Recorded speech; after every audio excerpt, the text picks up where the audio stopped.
Fort ടിയാൻ talk നേരെ ചർച്ചയിലേക്ക് പോകുന്നു. തെരഞ്ഞെടുപ്പ് കമ്മീഷനെതിരെ ആറ്റം ബോംബ് പൊട്ടിച്ചിരിക്കുന്നു രാഹുൽ ഗാന്ധി. നിയമസഭ ലോക്സഭാ തെരഞ്ഞെടുപ്പുകൾ കമ്മീഷനും BJPയും ഒത്തുകളിച്ച് അട്ടിമറിച്ചു എന്ന് തെളിവുകൾ നിരത്തി രാഹുൽ ഗാന്ധി വിശദീകരിക്കുകയാണ്. 2024 ലോക്സഭാ തെരഞ്ഞെടുപ്പിലും മഹാരാഷ്ട്ര, ഹരിയാന നിയമസഭാ തെരഞ്ഞെടുപ്പുകളിലും അട്ടിമറി നടന്നതായാണ് രാഹുൽ പറയുന്നത്. അതേസമയം കേരളത്തിൽ സമാന ആരോപണം CPMനെതിരെ ഉയർത്തുകയാണ് BJP. തദ്ദേശ തെരഞ്ഞെടുപ്പ് വോട്ടർ പട്ടികയിൽ 5 ലക്ഷം വോട്ടുകളിൽ ക്രമക്കേട് എന്നാണ് BJPയുടെ ആരോപണം. വോട്ട് കട്ടോ കമ്മീഷൻ എന്നാണ് ടിയാൻ ടോക്ക് ചോദിക്കുന്നത്. നമുക്കൊപ്പം കോൺഗ്രസ് നേതാവ് അനൂപ് VR, ഒപ്പം BJP നേതാവ് VV രാജേഷ് എന്നിവരാണ് തത്സമയം ചേരുന്നത്. ആദ്യം VV രാജേഷിലേക്ക്. രാജേഷ്, നമ്മൾ ഇന്ന് വാർത്താ സമ്മേളനം കണ്ടതാണ് രാഹുൽ ഗാന്ധിയുടെ. ഇതുവരെ കോൺഗ്രസ് ഉന്നയിച്ചിരുന്നതെല്ലാം ആരോപണങ്ങളായിരുന്നു. പക്ഷേ ഇന്ന് തെളിവ് സഹിതം കാര്യങ്ങൾ വന്ന് പറയുകയാണ് മാധ്യമങ്ങൾക്ക് മുന്നിൽ. BJPക്ക് ഉറപ്പായും മറുപടി പറയേണ്ടി വരില്ലേ?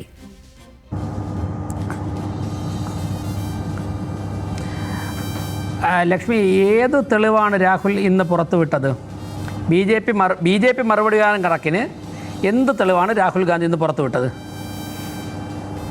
രാഹുൽ ഗാന്ധി പുറത്തുവിട്ടിരിക്കുന്ന തെളിവുകൾ മഹാരാഷ്ട്ര, ഹരിയാന, കർണാടക. ഇതിൽ ഹരിയാനയിലെ കാര്യം അദ്ദേഹം പറഞ്ഞിട്ടേ ഉള്ളൂ. മഹാരാഷ്ട്രയിലെയും കർണാടകയിലെയും തിരഞ്ഞെടുപ്പുകളിൽ നടന്നിട്ടുള്ള ക്രമക്കേടുകൾ സംബന്ധിച്ചാണ് പറഞ്ഞിരിക്കുന്നത്. അതിനകത്ത് നമുക്ക് ഓരോ 5 രീതിയിലുള്ള തട്ടിപ്പുകൾ പറഞ്ഞിട്ടുണ്ട്. ഡ്യൂപ്ലിക്കേറ്റ് വോട്ടർമാർ എങ്ങനെയാണ് വന്നുപെട്ടിരിക്കുന്നത് എന്ന്, വ്യാജ അഡ്രസ്സിലെ വോട്ടർമാർ. ഇത് നമുക്ക് വേണമെങ്കിൽ തെരഞ്ഞെടുപ്പ് കമ്മീഷന്റെ ഭാഗത്ത് നിന്നുള്ള ക്രമക്കേടായി മാത്രം കണ്ട് ഇതിനെ ലഘൂകരിക്കാം. പക്ഷേ ഈ പറഞ്ഞിരിക്കുന്ന ക്രമക്കേട് നടന്നിരിക്കുന്ന മണ്ഡലങ്ങളിലെല്ലാം തന്നെ BJP ആണ് വിജയം നേടിയിരിക്കുന്നത്. അതുകൊണ്ടാണ് ആ ആരോപണം BJPക്ക് നേരെ വരുന്നതും BJP മറുപടി പറയേണ്ടി വരുന്നതും. അല്ല, തെരഞ്ഞെടുപ്പ് കമ്മീഷനെതിരായുള്ള ആരോപണമാണെങ്കിൽ പോലും ലഘൂകരിക്കാൻ പാടില്ല. കാരണം ഒരിക്കലും ലഘൂകരിക്കാൻ പാടില്ല. അതിൽ BJP മറുപടി പറയണം എന്ന് പറയുന്നത് ആ മണ്ഡലങ്ങളിൽ, അദ്ദേഹം ചൂണ്ടിക്കാട്ടിയ ആ മണ്ഡലങ്ങളിൽ, അതിൽ അവർ പറഞ്ഞിരിക്കുന്നത് ഉദാഹരണങ്ങൾ മാത്രമാണ് പറഞ്ഞിരിക്കുന്നത്. ഓരോ തട്ടിപ്പിനും ഓരോ ഉദാഹരണങ്ങൾ മാത്രമാണ് രാഹുൽ ഗാന്ധി പറഞ്ഞിരിക്കുന്നത്. ബാക്കിയെല്ലാം അദ്ദേഹം ബ്രീഫ് ചെയ്യുകയായിരുന്നു. അല്ല, അങ്ങനെയാണെങ്കിൽ കോൺഗ്രസ് ജയിച്ച സ്ഥലങ്ങളിലൊക്കെ തന്നെ കോൺഗ്രസ് ഇതുപോലെ തെരഞ്ഞെടുപ്പ് അട്ടിമറിച്ചാണോ ജയിച്ചത്? ഇവിടെ ഞാൻ ഈ വിഷയത്തിലേക്ക് തന്നെ വരാം. രാഹുൽ ഗാന്ധിയോട് ഒരു ഇന്ത്യക്കാരന്, ഒരു ഭാരതീയന് ഇങ്ങനെ പറയാൻ സാധിക്കുമോ ചൈന ഇത്തരം സ്ഥലം കവർന്നു കയ്യേറിയെന്ന് തെളിവില്ലാതെ പറയാൻ സാധിക്കുന്നു? സുപ്രീം കോടതി ചോദിച്ച ഒരു പ്രശ്നമുണ്ടല്ലോ. അതിന്നും നമ്മുടെ രാഷ്ട്രീയ അന്തരീക്ഷത്തിൽ വളരെ സജീവമായി നിലനിൽക്കുന്നതിൽ നിന്നും രാഹുൽ ഗാന്ധിക്കൊന്ന് പുറത്ത് കടക്കണം. ഇത് രാഹുൽ ഗാന്ധി പറയുന്നതൊക്കെ തന്നെ തെരഞ്ഞെടുപ്പ് കഴിഞ്ഞതിന് ശേഷമാണ്. തോറ്റാൽ തോറ്റത് തന്നെയാണ്. രാഹുൽ ഗാന്ധിക്കും ഇന്ത്യൻ നാഷണൽ കോൺഗ്രസിനും നല്ല റിസർച്ച് വിങ് ഉണ്ടല്ലോ. നന്നായിട്ട് പണം മുടക്കി അവർ പല സ്ഥലങ്ങളിലും രാജ്യത്തിൻ്റെ പല പ്രദേശങ്ങളിലും അവർ മിടുക്കരായ ചെറുപ്പക്കാരെ വെച്ചിട്ട് കാര്യങ്ങളൊക്കെ അന്വേഷിക്കുന്നുണ്ട്. ഇന്ന് ഞങ്ങൾ ചില കാര്യങ്ങൾ പുറത്തു പറഞ്ഞിട്ടുണ്ടല്ലോ. ഈ ചർച്ചയുടെ അടുത്ത ഘട്ടത്തിലായിരിക്കും താങ്കൾ അത് എടുക്കാൻ ഉദ്ദേശിക്കുന്നത്. ഞങ്ങൾ പറഞ്ഞല്ലോ, ഞങ്ങൾ തെരഞ്ഞെടുപ്പിന് മുൻപാണ് പറയുന്നത്. ഇപ്പോൾ ഇതിന് മറുപടി പറയേണ്ടതല്ലേ? തെരഞ്ഞെടുപ്പിന് മുൻപ് ഞങ്ങൾ പറയാം. ഒരു ബ്രൂവറിയുടെ മേൽവിലാസത്തിൽ 68 വോട്ടുകളാണുള്ളത്. ഒരൊറ്റ മേൽവിലാസത്തിൽ 10,452 വോട്ടുകൾ ഉണ്ട്. പലയിടത്തും അഡ്രസ്സ് തപ്പിച്ചെല്ലുമ്പോൾ അങ്ങനെ ഒരു അഡ്രസ്സ് തന്നെ ഇല്ല. പലരുടെയും മാതാപിതാക്കന്മാരുടെ പേരുകളിൽ ഒറ്റ ആൽഫബറ്റ് മാത്രമാണുള്ളത്. ഇതൊക്കെയാണ് ക്രമക്കേടായി അദ്ദേഹം മീഡിയയ്ക്ക് മുന്നിൽ തെളിവായി നിരത്തുകയാണ്. അതുകൊണ്ടാണ് ചോദിക്കേണ്ടി വരുന്നത്, എന്തുകൊണ്ട് മറുപടി പറയുന്നില്ല? അവിടെ BJP ജയിക്കുന്നു. ആ ഇടങ്ങളിൽ ഈ പറഞ്ഞിരിക്കുന്ന എല്ലാ മണ്ഡലങ്ങളിലും BJP ജയിച്ചു. അതുകൊണ്ടാണ് BJP മറുപടി പറയേണ്ടി വരുന്നത് അവിടെ. അല്ല, രണ്ട് മറുപടിയാണ് ഇതിന് പറയേണ്ടത്. ഒന്ന്, ഈ വോട്ടർ പട്ടിക എന്ന് പറയുന്നത് തെരഞ്ഞെടുപ്പിൻ്റെ അന്ന് ആ ദിവസം രാവിലെ കൊടുക്കുന്നതല്ല. ഇപ്പം ഞങ്ങളുടെ കയ്യിൽ, എൻ്റെ കയ്യിലിപ്പോൾ വോട്ടർ പട്ടിക ഇരിക്കുന്നത്. വരാൻ പോകുന്ന തദ്ദേശ സ്വയംഭരണ സ്ഥാപന തെരഞ്ഞെടുപ്പുകളിലേക്ക് ഇലക്ഷൻ കമ്മീഷൻ പുറപ്പെടുവിച്ച വോട്ടർ പട്ടികയുടെ വിവിധ പേജുകളാണ് എൻ്റെ കയ്യിലിരിക്കുന്നത്. ഇത് ഞങ്ങൾക്ക് കിട്ടിയിട്ട് 2 ആഴ്ചയായി. ഈ 2 ആഴ്ച കൊണ്ട് ഞങ്ങൾ കേരളത്തിലെ 10,000-കണക്കിന് ബൂത്തുകളിലെ വോട്ടർ പട്ടിക പഠിച്ചുകൊണ്ടിരിക്കുകയാണ്. ഞാനിരിക്കുന്ന തിരുവനന്തപുരം കോർപ്പറേഷനിലെ വോട്ടർ പട്ടികയിൽ മാനിപ്പുലേഷൻ നടത്തിയിട്ടുള്ള പേജുകളാണ് എൻ്റെ കയ്യിലിരിക്കുന്നത്. ഇതുപോലെ ഈ രാജ്യത്തെ എല്ലാ രാഷ്ട്രീയ പാർട്ടികൾക്കും മാസങ്ങൾക്ക് മുമ്പ് തന്നെ വോട്ടർ പട്ടിക കിട്ടും. രാഹുൽ ഗാന്ധിക്കും കോൺഗ്രസിനും ഇത്തരത്തിലുള്ള ആരോപണങ്ങൾ ഉണ്ടെങ്കിൽ, അധിക്ഷേപങ്ങൾ ഉണ്ട് എന്നുണ്ടെങ്കിൽ രണ്ട് തരത്തിൽ ചെയ്യാം. ഒന്ന്, മാധ്യമങ്ങളുടെ മുമ്പാകെ കൊണ്ടുവന്നുകൊണ്ട് മാധ്യമങ്ങളെയും സമൂഹത്തെയും കോടതിയും ഇടപെടുത്താം. മറ്റൊന്ന്, കൺസേൺഡ് സ്ഥലത്തുള്ള ഇലക്ഷൻ റിട്ടേണിംഗ് ഓഫീസർമാരുടെ കയ്യിൽ പരാതി കൊടുത്തിട്ട് അത് നീക്കം ചെയ്യാം, അത് പുനഃപരിശോധിക്കാം, അങ്ങനെയൊക്കെ ചെയ്യാം. ഇതൊന്നും ചെയ്യാതെ തെരഞ്ഞെടുപ്പുകളിലൊക്കെ തന്നെ തോറ്റതിന് ശേഷം അങ്ങനെ ഇനി ഈ വന്നവരൊക്കെ തന്നെ ഹരിയാന വോട്ടെടുപ്പിലെ പരാജയത്തിന് ശേഷമാണ് അവർ അത്തരത്തിലൊരു പഠനം നടത്തുന്നത്. അക്കാര്യവും വിശദീകരിക്കുന്നുണ്ട് രാജേഷ്. അത് നിങ്ങൾ നേരത്തെ പഠിച്ചു, അവർ വൈകി പഠിച്ചു എന്ന് പറയുന്നതിൽ ഇനി കാര്യമില്ലല്ലോ. അവർ എന്തായാലും പഠിച്ചു. അല്ല, അവർ പഠിച്ചുവെങ്കിൽ വരാൻ പോകുന്ന അടുത്ത തെരഞ്ഞെടുപ്പിൽ അവർ വിജയിക്കാൻ നോക്കണം. തോറ്റാൽ വെറുതെ അങ്ങ് തോറ്റെന്ന് സമ്മതിക്കണം. ഞാൻ വേറെ ചോദിച്ചോട്ടെ, ഇപ്പോ കണ്ടെത്തിയിരിക്കുന്ന ക്രമക്കേടുകൾക്കെതിരെ നിയമപരമായി നീങ്ങേണ്ടതല്ലേ? നിയമപരമായി നീങ്ങണം. കണ്ടെത്തിയ ക്രമക്കേടുകൾക്കെതിരെ നീങ്ങണം. ഞങ്ങളിന്ന് കുറേ ക്രമക്കേട് കണ്ടെത്തി. ഞങ്ങൾ ആദ്യം എന്തായത്, ഞങ്ങൾ മാധ്യമങ്ങളെ വിളിച്ച് ഞങ്ങൾ അത് അറിയിച്ച് ഞങ്ങൾ കണ്ടെത്തിയ വിവരങ്ങളുടെ കോപ്പി മാധ്യമങ്ങൾക്ക് നൽകി. ഇന്നലെ രാത്രി കൊണ്ട് ഞങ്ങളുടെ പണി തീർന്നു, വർക്ക് കഴിഞ്ഞു. ഇന്നലെ രാത്രി തന്നെ മാധ്യമ സമ്മേളനം വിളിച്ചു, ഇന്ന് രാവിലെ അത് ഹാൻഡ് ഓവർ ചെയ്തു. ഇനി ഞങ്ങൾ അടുത്തത് അതോടൊപ്പം തന്നെ പത്രക്കാരോട് പറയുന്നതോടൊപ്പം തന്നെ ഞങ്ങൾ ഇലക്ഷൻ റിട്ടേണിംഗ് ഓഫീസർമാർക്കെല്ലാം കേരളത്തിൽ പരാതി കൊടുക്കാൻ ആരംഭിച്ചു. അതിൽ നടപടി വന്നില്ല, ഞങ്ങൾ നിയമ നടപടിക്ക് പോകും. അതുപോലെ തന്നെ ഇന്ത്യൻ നാഷണൽ കോൺഗ്രസ് ഇങ്ങനെയുള്ള കാര്യങ്ങൾ നേരത്തെ കണ്ടെത്തിയിട്ട് അവർക്കതിൽ അസ്വാഭാവികത ഉണ്ടെങ്കിൽ അവർ കൺസേൺഡ് ലീഗൽ ഏജൻസികളുടെ മുമ്പിലായി പോകണമായിരുന്നു. കോൺഗ്രസ് അത് ചെയ്തില്ല. അങ്ങനെ ഉണ്ടെങ്കിൽ കോൺഗ്രസ് ചെയ്തില്ല. ഞങ്ങൾക്ക് സംശയമുള്ളത് കോൺഗ്രസ് വിജയിക്കുവാൻ വേണ്ടി പല സ്ഥലങ്ങളിലും ഈ കാര്യങ്ങൾ കാണിച്ചു കൂട്ടിയിട്ടുണ്ടെന്നാണ്. രാഹുൽ ഗാന്ധി പറഞ്ഞ മറ്റൊരു കാര്യം എന്താണ്, ഇലക്ഷൻ സർവേ ഫലങ്ങളിലൊക്കെ തന്നെ BJP പരാജയപ്പെടുമെന്ന് വരുന്നു, എന്നാലും BJP ജയിക്കുന്നു. ഇലക്ഷൻ സർവേ ഫലങ്ങൾ കണ്ടിട്ടാണോ, അത് നോക്കിയിട്ടാണോ ജനങ്ങൾ വോട്ട് ചെയ്യുന്നത്? മറ്റൊന്ന്, BJP ഭരിച്ചുകൊണ്ടിരുന്ന സ്ഥലത്ത് സാധാരണ തോൽക്കേണ്ടതാണ്. രാഹുൽ ഗാന്ധി പറഞ്ഞൊരു പോയിന്റാണ്, സാധാരണ തുടർച്ചയായിട്ട് അങ്ങനെ ഭരണം കിട്ടായിട്ടല്ല, തോൽക്കേണ്ടതാണ്. എന്നാൽ BJP രണ്ടാമതും മൂന്നാമതൊക്കെ തന്നെ അവിടെ ജയിക്കുന്നു. അതാണ് സംശയം ഉണ്ടാക്കുന്നത്. ഞാൻ ചോദിച്ചോട്ടെ, സ്വാതന്ത്ര്യം കിട്ടിയതിന് ശേഷം എത്രയോ വർഷം, പതിറ്റാണ്ടുകളോളം ഇന്ത്യൻ നാഷണൽ കോൺഗ്രസ് തുടർച്ചയായിട്ട് എത്രയോ സംസ്ഥാനങ്ങൾ ഭരിച്ചുകൊണ്ടിരുന്നു. അവിടെയൊക്കെ തന്നെ അന്ന് കള്ളവോട്ട് ചേർത്തിട്ടാണ് കോൺഗ്രസ് ജയിച്ചത്. BJPക്ക് ഭരണം നമുക്കങ്ങനെ പറയാൻ കഴിയില്ല. ഭരണവിരുദ്ധ വികാരം പ്രതിഫലിച്ചില്ല എന്നാണ് പറയുന്നത്. അതുകൊണ്ടാണ് ആ പഠനത്തിന് ആ മണ്ഡലങ്ങൾ വിധേയമാക്കിയത്. അത് വിധേയമാക്കിയപ്പോഴാണ് അവിടെ തട്ടിപ്പ് നടന്ന കാര്യം ഏതായാലും ഇപ്പോൾ നമുക്ക് മുന്നിൽ ഉള്ളത്. ശ്രീ VV രാജേഷ്, ഞാൻ തിരിച്ചെത്താം. അനൂപ് വിആർ ചേരുന്നുണ്ട്. അനൂപ്, നിങ്ങൾ നേരത്തെ പഠിച്ചില്ല എന്നാണ് പറയുന്നത്. കോൺഗ്രസിന്റെ ഭാഗത്ത് നിന്ന് ഇത്തരം ഒരു പഠനം വളരെ കാലം കഴിഞ്ഞിട്ട് ഉണ്ടായിരിക്കുന്നു. നേരത്തെ എന്തുകൊണ്ട് ഇതൊക്കെ കണ്ടെത്തിക്കൂടാ എന്നാണ് VV രാജേഷ് ചോദിക്കുന്നത്. നോക്കൂ, ഹിറ്റ്ലർ ജർമ്മനിയിൽ അധികാരത്തിൽ വരുന്നത് തെരഞ്ഞെടുപ്പിലൂടെയാണ്. പിന്നീട് അവിടെ സുതാര്യമായ ഒരു തെരഞ്ഞെടുപ്പ് ഉണ്ടായിട്ടില്ല, തെരഞ്ഞെടുപ്പേ ഉണ്ടായിട്ടില്ല. ഇന്ന് രാഹുൽ ഗാന്ധിയുടെ പത്രസമ്മേളനം കാണുന്ന ഒരാൾക്ക് ബോധ്യമാകുന്നത് ഇന്ത്യയിൽ ഒരു ഹിറ്റ്ലർ ജനിച്ചിരിക്കുന്നു എന്ന സ്വതന്ത്രമായ തെരഞ്ഞെടുപ്പ് എന്നത് തന്നെ ചോദ്യചിഹ്നമാകുന്ന വിധത്തിലേക്ക് കാര്യങ്ങൾ നീങ്ങിയിരിക്കുന്നു.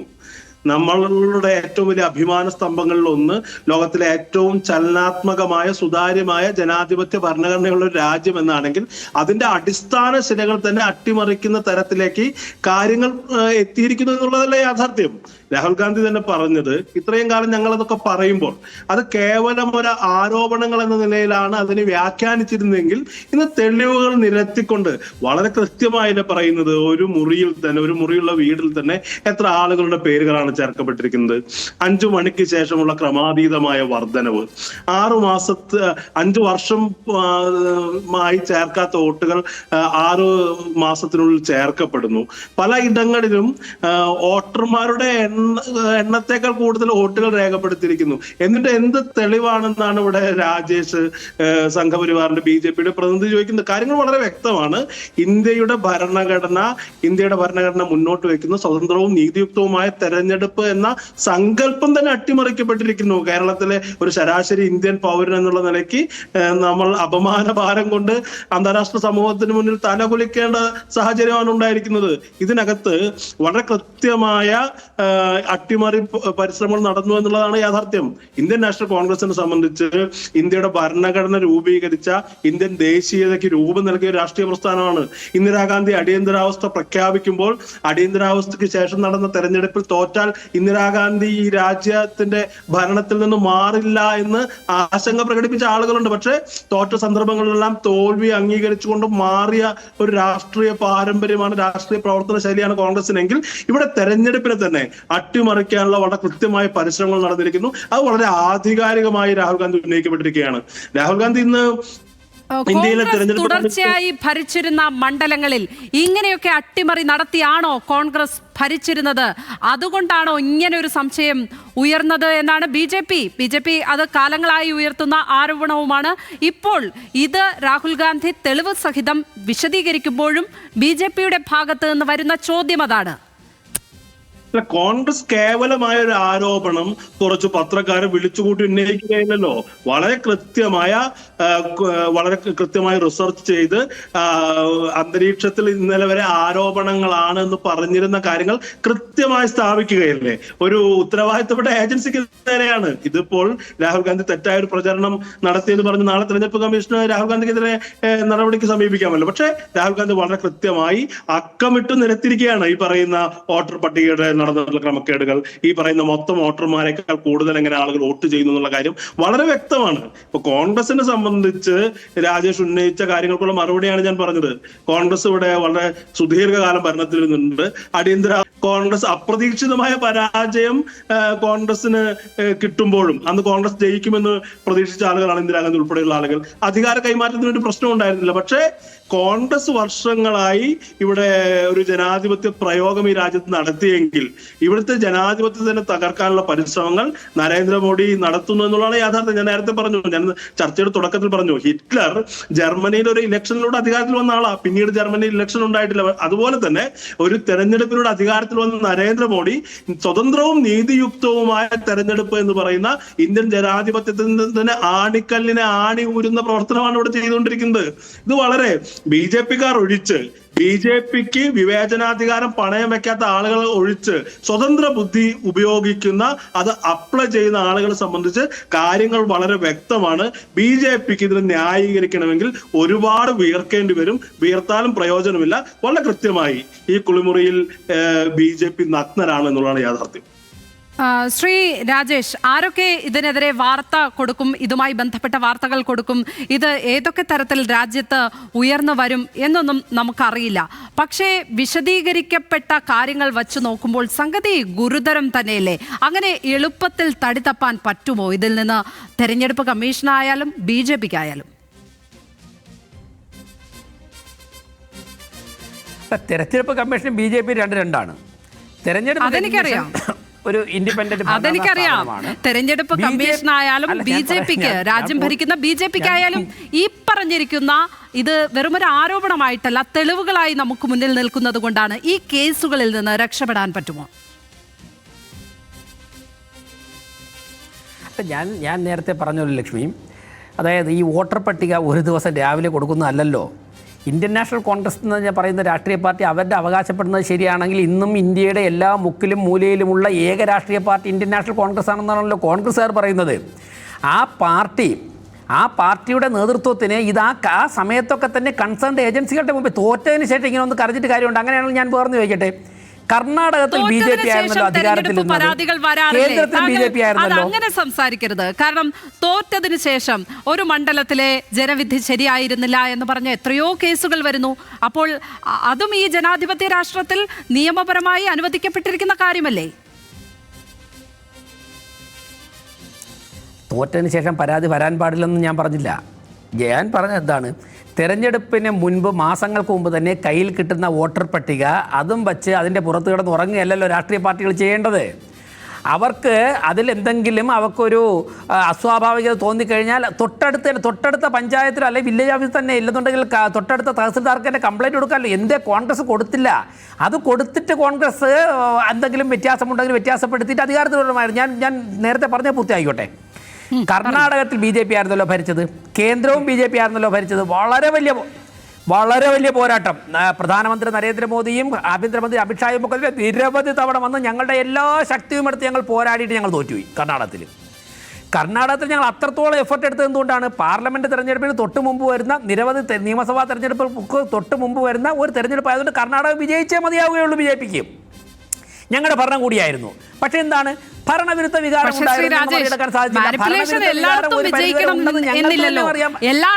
എല്ലാ തെരഞ്ഞെടുപ്പ് ഓഫീസർമാരും തെരഞ്ഞെടുപ്പ് കമ്മീഷനുകളും എല്ലാവരും അഴിമതി കാണിക്കണം എന്നില്ലല്ലോ. ഞാനത് പൂർത്തിയാക്കട്ടെ, പറഞ്ഞോളൂ. ഞാനത് പൂർത്തിയായിക്കോട്ടെ. അപ്പം നിങ്ങൾ പറഞ്ഞു അല്ല, ഞങ്ങൾ അങ്ങനെ ചെയ്യുന്ന അല്ല, നിങ്ങൾ പറയുന്ന എല്ലായിടത്തും BJP ഇടപെടുന്നു, എല്ലായിടത്തും ഇതുപോലത്തുള്ള തിരുത്തലുകൾ നടക്കുന്നു എന്നുണ്ടെങ്കിൽ ഏറ്റവും ജയിക്കാൻ ബുദ്ധിമുട്ടുള്ള സ്ഥലത്തും അങ്ങനെ ഒരു ആളിനെയൊക്കെ ഞങ്ങൾക്ക് വയ്ക്കാമായിരുന്നല്ലോ. ഇലക്ഷൻ കമ്മീഷന് ഇടപെടാൻ പറ്റില്ല. രാജ്യത്തെ എല്ലാ മണ്ഡലങ്ങളിലും ഇങ്ങനെ മാനിപ്പുലേഷൻ നടന്നു എന്ന ആരോപണമില്ല. അങ്ങനെയുള്ള തെളിവുകളും അവർക്ക് കയ്യിലില്ല. ഡൽഹി, ഞാൻ പറയട്ടെ, ഞാനൊന്ന് പറയട്ടെ.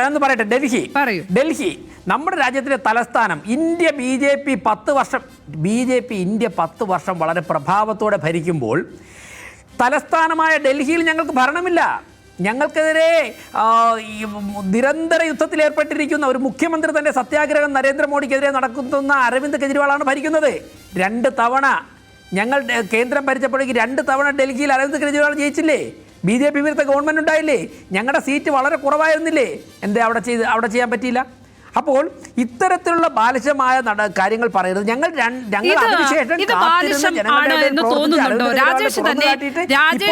കേരളത്തിലെ 5 ലക്ഷത്തോളം കള്ള വോട്ടുകളുണ്ട്. തദ്ദേശ ഭരണ തെരഞ്ഞെടുപ്പിന്റെ വോട്ടർ പട്ടികയിൽ 5 ലക്ഷത്തോളം കള്ള വോട്ടുകളുണ്ട്. അതിന് CPM കൂട്ടുനിന്നു, CPMന്റെ അനുഭാവമുള്ള ഉദ്യോഗസ്ഥർ കൂട്ടുനിന്നു എന്ന ആരോപണം രാവിലെ മാധ്യമങ്ങൾക്ക് മുന്നിൽ ഉന്നയിച്ചതാണല്ലോ. ആ ആരോപണം ഉയർത്തിയ രാജേഷിനോടാണ് ഞാൻ ചോദിക്കുന്നത്. 1,250,000 കള്ള വോട്ടുകളുടെ കാര്യം തെളിവ് സഹിതം വന്നതെന്ന് പറയുകയാണ് രാഹുൽ ഗാന്ധി. അപ്പോൾ അതിനെ എങ്ങനെയാണ് നിങ്ങൾക്കെങ്കിലും അവിശ്വസിക്കാൻ കഴിയുന്നത്? എങ്ങനെയാണ്? ഒന്ന് രാഹുൽ ഗാന്ധി എല്ലാവർക്കും അവിശ്വാസമാണ്, സുപ്രീം കോടതിക്ക് ഒരു അവിശ്വാസമാണ്. രാഹുൽ ഗാന്ധി പറയുന്ന ഒരു കാര്യത്തിലും തെളിവില്ല. ഇത്ര ചതുരശ്ര കിലോമീറ്റർ ചൈന പിടിച്ചു. ഞാൻ പറയട്ടെ, ഞങ്ങൾ രാവിലെ പത്രസമ്മേളനം നടത്തിയത് തെരഞ്ഞെടുപ്പിന് 5 മാസം മുൻപ് വോട്ടർ പട്ടിക കയ്യിൽ കിട്ടി വ്യക്തമായിട്ട് പഠിച്ച് തെളിവുകളുടെ അടിസ്ഥാനത്തിലാണ് ഞങ്ങൾ പത്രസമ്മേളനം നടത്തുന്നത്. തെരഞ്ഞെടുപ്പിന് മുൻപ്, തോറ്റതിന് ശേഷമല്ല ഞങ്ങൾ പറയുന്നത്. കോൺഗ്രസ് പറയുന്നത്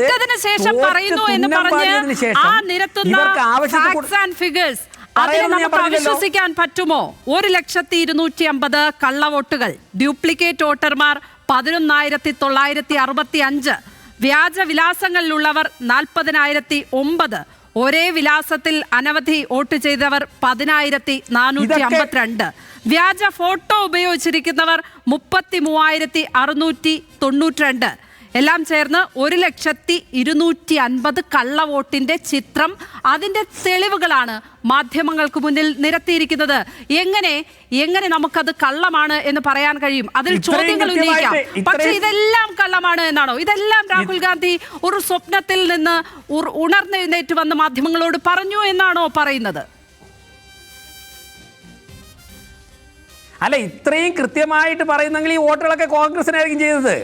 ഇത്രയും കൃത്യമായിട്ട് ഓരോ ബൂത്തിൽ എത്ര വോട്ട് വെച്ചിട്ട് കള്ളവോട്ട് ചെയ്തു എന്ന് പറയണമെങ്കിൽ കോൺഗ്രസിനായിരിക്കും വോട്ട് ചെയ്തത്. ഈ വോട്ട് ആർക്കാണ് ചെയ്തതെന്ന് എങ്ങനെ അറിയാം? കോൺഗ്രസിന് വിരുദ്ധ അഭിപ്രായമുണ്ട്. കോൺഗ്രസ് ഉണ്ടായിരുന്ന എന്താ? പക്ഷേ കോൺഗ്രസ്സുകാരായിരിക്കും വോട്ട് ചേർത്താൽ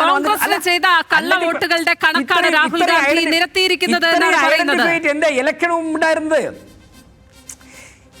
ഇത്രയും ഫാക്ട്സ് ആൻഡ് ഫിഗേഴ്സ് ഉണ്ടായിട്ട് രാഹുൽ ഗാന്ധി അക്ഷരം മിണ്ടാത്തത്? അങ്ങനെയാണെങ്കിൽ അവർ ചേർത്ത് വോട്ടായിരിക്കാം. ഇവിടെ ബഹുമാന്യനായ BJPയുടെ പ്രതിനിധി ഇത്ര നേരം പറഞ്ഞുകൊണ്ടിരിക്കുന്ന എന്താ, ഇത് എങ്ങനെയാണ് തെരഞ്ഞെടുപ്പിന് മുൻപ് പറയേണ്ടതായിരുന്നില്ല എന്ന എത്ര ബാലിശമായ കാര്യമാണ് അദ്ദേഹം പറയുന്നത്. ഞങ്ങൾ പറയുന്നത് എന്താ, ഒരു തെരഞ്ഞെടുപ്പ് നടന്നു കഴിഞ്ഞ് ആ തെരഞ്ഞെടുപ്പിൽ അവിടുത്തെ വോട്ടർമാരുടെ മൊത്തം എണ്ണത്തേക്കാൾ കൂടുതൽ ആളുകൾ വോട്ട് രേഖപ്പെടുത്തി എന്ന് പറയുന്ന യാഥാർത്ഥ്യം തെരഞ്ഞെടുപ്പിന് ശേഷമല്ല പറയുന്നത്. തെരഞ്ഞെടുപ്പിന് ശേഷം തന്നെ ഞങ്ങൾ ഇത്തരം കാര്യങ്ങൾ പറഞ്ഞിട്ടുണ്ട്. അപ്പോൾ ഇവിടെ BJP പറഞ്ഞത് എന്താ, നിങ്ങളുടെ കയ്യിൽ എന്താണ് തെളിവ് എന്ന്. ഇന്ന് തെളിവുകൾ സഹിതം രാഹുൽ ഗാന്ധി പറയുമ്പോൾ ചോദിക്കുന്നു, ഇത് പണ്ടേ പറയേണ്ടതല്ലേ എന്ന്. ഇത്ര സമയം ഞങ്ങൾ എടുത്തത് വ്യക്തമായ സോളിഡായ കോൺക്രീറ്റ് എവിഡൻസ് നിങ്ങളുടെ മുമ്പിൽ ഹാജരാക്കാനാ. അത് ഹാജരാക്കപ്പെട്ടിരിക്കുന്നു. രാജ്യം ഇത് കണ്ടുകൊണ്ടിരിക്കുകയാണ്. മിസ്റ്റർ രാജേഷ്, നിങ്ങൾക്ക് ഇനിയും എങ്ങനെയാണ് ഇതിൽ നിന്ന് ഒളിച്ചോടാൻ കഴിയുന്നത്? കാര്യങ്ങൾ വളരെ വ്യക്തമല്ലേ. ഒരു നിയോജക മണ്ഡലത്തിലെ വോട്ടേഴ്സ് ലിസ്റ്റിൽ ഉള്ളതിൽ കൂടുതൽ ആളുകൾ വോട്ട് രേഖപ്പെടുത്തിയിരിക്കുന്നു. അതുപോലെ ഒരു ഒറ്റമുറി വീട്ടിൽ 68ഉം 80ഉം ഒക്കെ വോട്ട് രേഖപ്പെടുത്തപ്പെട്ടിരിക്കുകയാണ്. അപ്പൊ ഇത്തരം കാര്യങ്ങൾ തെളിവ് സഹിതം വസ്തുതകളുടെ പിൻബലത്തോടു കൂടി അവതരിപ്പിക്കുമ്പോൾ അതിന് ഉത്തരം പറയേണ്ടത് തെരഞ്ഞെടുപ്പ് കമ്മീഷനാണെന്നേ. തെരഞ്ഞെടുപ്പ് കമ്മീഷൻ ഉത്തരം പറയാൻ ബാധ്യസ്ഥമാണ്. ആർക്ക് വേണ്ടി അത് തെരഞ്ഞെടുപ്പ് കമ്മീഷൻ ചെയ്തു എന്നുള്ള ചോദ്യം വരും ദിവസങ്ങളിൽ ഉന്നയിക്കപ്പെട്ടിരിക്കുന്നു. BJP എന്ന് പറയുന്ന സമഗ്രാധിപത്യ സ്വഭാവമുള്ള RSS എന്ന് പറയുന്ന ഫാസിസ്റ്റ് സംഘടനയുടെ രാഷ്ട്രീയ വിഭാഗം ഇന്ത്യൻ ജനാധിപത്യത്തെ അട്ടിമറിക്കാൻ ശ്രമിച്ചിരിക്കുന്നു എന്നുള്ള വളരെ കൃത്യമായ രാഷ്ട്രീയമായ ആരോപണമാണ് ഞങ്ങൾ ഉന്നയിക്കുന്നത്. അത് ഞങ്ങൾ ഈ രാജ്യത്തിന് മുന്നിൽ വെക്കുകയാണ്, ഇന്ത്യയിലെ ജനങ്ങൾക്ക് മുന്നിൽ വെക്കുകയാണ്. അതുമായി പ്രക്ഷോഭ പരിപാടികളുമായി ഈ രാജ്യത്ത് ഞങ്ങൾ മുന്നോട്ട് പോകും, ഒരു സംശയവുമില്ല. രാജേഷിന്റെ പാർട്ടി ഒഴിച്ച് ബാക്കി എല്ലാവർക്കും കാര്യങ്ങൾ വളരെ വ്യക്തമാണ്. ശ്രീ രാജേഷ്, ഈ കാര്യത്തിൽ നിന്ന് BJPക്ക് ഒളിച്ചോടാൻ കഴിയുമോ എന്ന് ചോദിക്കുന്നത് അതുകൊണ്ടാണ്. ഈ 153 ബിയർ ക്ലബ് എന്ന വിലാസത്തിൽ, അത് ബംഗളൂരുവിലാണ്, ബംഗളൂരു സെൻട്രൽ ലോക്സഭാ തെരഞ്ഞെടുപ്പിലെ കാര്യമാണ് ഈ പറയുന്നത്. അവിടെ 68 വോട്ടുകളാണ് ഈ ബിയർ ക്ലബിൻ്റെ പേരിൽ ഉള്ളത്. ഇങ്ങനെ അതുകൊണ്ടാണ് ഞാൻ പറയുന്നത്, ഇവിടെ തെളിവുകളാണ് സംസാരിക്കുന്നത്. ഇപ്പോൾ നമുക്ക് ആർക്കും രാഹുൽ ഗാന്ധിക്ക് വേണ്ടിയോ കോൺഗ്രസിന് വേണ്ടിയോ വാദിക്കേണ്ട ഒരു കാര്യവുമില്ല. ഒരു രാഷ്ട്രീയ നേതാവ് ഒരു ആരോപണം ഉന്നയിച്ചാൽ, അല്ലെങ്കിൽ ഒരു രാഷ്ട്രീയ പാർട്ടി ഒരു ആരോപണം ഉന്നയിച്ചാൽ അത് ഏറ്റെടുക്കേണ്ട ആവശ്യവുമില്ല. ഇവിടെ തെളിവുകൾ നിരത്തി ഒരാൾ സംസാരിക്കുമ്പോൾ നമ്മൾ അതിനെ ഗൗരവത്തോടെ കാണണമെന്ന് തോന്നുന്നു. രാജേഷ്, അല്ല, താങ്കൾ ചോദിച്ചത് ബാംഗ്ലൂരത്തെ കാര്യമല്ലേ പറഞ്ഞത്? അതെ അതെ അല്ലേ? അതെ.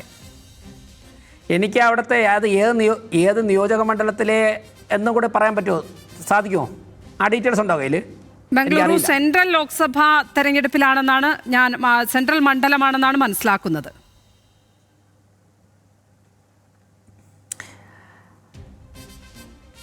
ഇത് കൃത്യമായിട്ട് അന്വേഷണത്തിന് വിധേയമാക്കണം. ആരൊക്കെയാണ് ഈ വ്യക്തികൾ?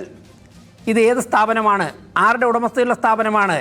ഇത് ഈ 68 എന്ന് പറയുന്ന നമ്പർ അവിടെ വരാൻ സാധിക്കില്ല എങ്കിൽ ഇത്തരത്തിൽ അവരുടെ കയ്യിലുള്ള തെളിവുകൾ, ആ തെളിവുകളെ BJP മാനിക്കുമോ? ഞാൻ അത്രേ ചോദിക്കുന്നുള്ളൂ. ആ തെളിവുകളെ ഇപ്പോൾ രാഹുൽ ഗാന്ധി അടക്കം സമാഹരിച്ചിരിക്കുന്ന, രാഹുൽ ഗാന്ധി ഇപ്പോൾ മാധ്യമങ്ങൾക്ക് മുന്നിൽ പറഞ്ഞിരിക്കുന്ന, നിരത്തിയിരിക്കുന്ന, അവർ സമാഹരിച്ചിരിക്കുന്ന, റിസർച്ച് ചെയ്തിരിക്കുന്ന ഈ തെളിവുകളെ BJP വിശ്വസിക്കുമോ? അല്ല, തെളിവുകളൊക്കെ അപ്രീഷിയേറ്റ് ചെയ്യേണ്ടത് അത് കോടതികളാണ്. ഇപ്പോൾ രാഹുൽ ഗാന്ധി ഏതോ ഒരു പത്രസമ്മേളനത്തിൽ എന്തോ വിളിച്ചു പറഞ്ഞു എന്ന് കരുതിയിട്ട് എനിക്ക് അതൊക്കെ തന്നെ അംഗീകരിക്കില്ലെന്ന് പറയാൻ പറ്റില്ല. അതൊക്കെ അംഗീകരിക്കേണ്ട ആൾ ഞാനുമല്ല. അതൊക്കെ തന്നെ ഒരു കൃത്യമായിട്ടുള്ളൊരു നിരീക്ഷണത്തിന്, ഒരു ലീഗൽ സ്ക്രൂട്ടിനിക്ക് വിധേയമാകുമ്പോഴേക്കും ആ ഏജൻസിയാണ് അതൊക്കെ തന്നെ നോക്കേണ്ടത്. ഞാൻ രാഷ്ട്രീയമായിട്ട് സംസാരിക്കാം. ഈ വോട്ടർ പട്ടിക കയ്യിൽ വെച്ചുകൊണ്ട് ഇത്രയും ദിവസം ഈ തെരഞ്ഞെടുപ്പ് ദിവസം വരെ ഇവർ എന്ത് ചെയ്യായിരുന്നു? ഒരു പരാതി എവിടെയെങ്കിലും ഒരു ബോഡിയുടെ മുമ്പിൽ തെരഞ്ഞെടുപ്പിന് മുമ്പ് ഉന്നയിച്ചിട്ടുണ്ടോ? രാഹുൽ ഗാന്ധി ആരോപണങ്ങൾ ഉയർത്തിയിട്ടുണ്ട്. പക്ഷേ അങ്ങനെ ആരോപണങ്ങളായി മാത്രം വന്ന് പറഞ്ഞാൽ, പ്രത്യേകിച്ചും രാജ്യത്ത് BJPക്കെതിരെ ഒരു ആരോപണമായി വന്ന് പറഞ്ഞു കഴിഞ്ഞാൽ ഇവിടെ എത്ര മാധ്യമങ്ങൾ അത് വാർത്ത കൊടുക്കുമെന്ന കാര്യത്തിൽ കൂടി സംശയമുണ്ട് ദേശീയ തലത്തിൽ. അപ്പോൾ ഇവിടെ കാര്യങ്ങൾ തെളിവ് സഹിതം വിശദീകരിക്കുന്നു എന്നുള്ളതാണ് പ്രത്യേകത. അല്ല, ഈ തെളിവ് തെരഞ്ഞെടുപ്പിന് മുമ്പ് കയ്യിലുണ്ടായിരുന്നല്ലോ. ഈ 68 പേരുടെ വോട്ട് ഒരു റൂമിൽ സംസ്ഥാനത്ത് BJP കണ്ടെത്തിക്കൊണ്ടുവന്നിരിക്കുന്ന ചില തെളിവുകളുണ്ട്. ഇവിടെ 5 ലക്ഷം വ്യാജ വോട്ടർമാർ ഉണ്ടെന്ന്, വോട്ടർ പട്ടികയിൽ 5 ലക്ഷത്തോളം പേരുടെ കാര്യത്തിൽ ക്രമക്കേടുണ്ട് എന്ന് BJP പറയുന്നുണ്ടല്ലോ. അത് തെറ്റാണ് എന്ന് മാധ്യമങ്ങൾ ഏതായാലും പറയുന്നില്ല. അതിനകത്ത് ഇനി നമുക്ക് കൂടുതൽ പരിശോധനകൾ ആവശ്യമുണ്ട്. പക്ഷേ അത് ഇന്ന പോലെയാണ് ആ ക്രമക്കേട് നടന്നത് എന്ന് നിങ്ങൾ മാധ്യമങ്ങൾക്ക് മുന്നിൽ ഈ രീതിയിൽ പറഞ്ഞാൽ അത് ഞങ്ങൾ വാർത്തയായി തന്നെ അവതരിപ്പിക്കുന്നതായിരിക്കും. അവിടെ ക്രമക്കേട് നടന്നു എന്ന് തന്നെ ഞങ്ങൾ ഉറപ്പിച്ച് പറയുന്നതായിരിക്കും. ഇവിടെ രാഹുൽ ഗാന്ധി ചെയ്തത് അതുമാത്രമാണ്. ഇവിടെ രണ്ടിടത്തും നടന്നിരിക്കുന്ന പ്രോസസ് ഒരുപോലെയാണ്. നിങ്ങൾ ഇലക്ഷന് മുന്നേ കണ്ടെത്തി എന്ന് പറയുന്നു, ആരോപണം ഉയർത്തുന്നു. പക്ഷേ മറ്റേത് ഇലക്ഷൻ കഴിഞ്ഞതിന് ശേഷം കൃത്യമായ റിസർച്ച് വഴി, അത് വളരെ കഠിനമായ ഒരു പ്രോസസ്സ് തന്നെയാണ് എന്ന് മനസ്സിലാക്കുന്നു. അങ്ങനെ കണ്ടെത്തിയിരിക്കുന്ന വിവരങ്ങളാണ്. അതിനെ എന്തിനാണ് അവിശ്വസിക്കേണ്ടത് ഈ ഘട്ടത്തിൽ ഇത്രയും കൃത്യമായി പറഞ്ഞു തരുമ്പോൾ?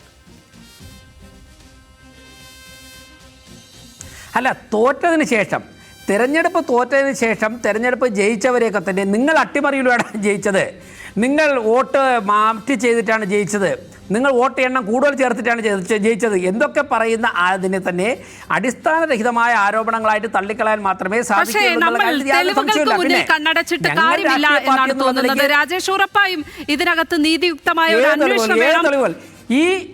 ഈ ചേർത്ത ആൾക്കാർ BJPക്കാണ് വോട്ട് ചെയ്തതെന്ന് രാഹുൽ ഗാന്ധിയുടെ ആരാ പറഞ്ഞത്? രാഹുൽ ഗാന്ധി ഇത്രയും കൃത്യമായിട്ട് പറയണമെങ്കിൽ ഈ വോട്ടുകൾക്ക് തന്നെ കോൺഗ്രസ് ചേർത്ത വോട്ടായിരിക്കും. ഞാൻ നേരത്തെ പറഞ്ഞല്ലോ.